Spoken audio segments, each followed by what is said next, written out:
মধ্যপ্রাচ্যের চলমান সংঘাতের প্রভাব পড়েছে ফুটবল বিশ্বেও। নিরাপত্তা শঙ্কায় যুক্তরাষ্ট্রে দল পাঠানো থেকে বিরত রয়েছে ইরান। এতে অনিশ্চয়তায় পড়েছে বিশ্বকাপ সূচি।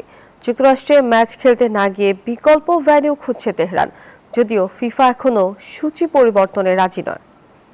মধ্যপ্রাচ্যের উত্তেজনাপূর্ণ পরিস্থিতি এবার সরাসরি প্রভাব ফেলেছে আন্তর্জাতিক ফুটবলে। নিরাপত্তা ঝুঁকির কথা উল্লেখ করে ইরান সরকার শত্রু হিসেবে বিবেচিত দেশগুলোতে জাতীয় ও ক্লাব দল পাঠানো সাময়িকভাবে নিষিদ্ধ করেছে। তেহরানের ক্রীড়া মন্ত্রণালয়ে এই সিদ্ধান্তে সবচেয়ে বড় অনিশ্চয়তা তৈরি হয়েছে ফিফা বিশ্বকাপ ঘিরে। যুক্তরাষ্ট্রের ১ নম্বর জিম চেইন গোল্ড জিম এখন আবারও বাংলাদেশে। বসুন্ধরা আবাসিক এলাকা ও বসুন্ধরা সিটি শপিং মলে। ইরানের ৩টি গ্রুপ ম্যাচ যুক্তরাষ্ট্রে হওয়ার কথা থাকলেও দেশটির সরকার বিকল্প হিসাবে মেক্সিকোতে ম্যাচ সরিয়ে নেওয়ার চেষ্টা করছে।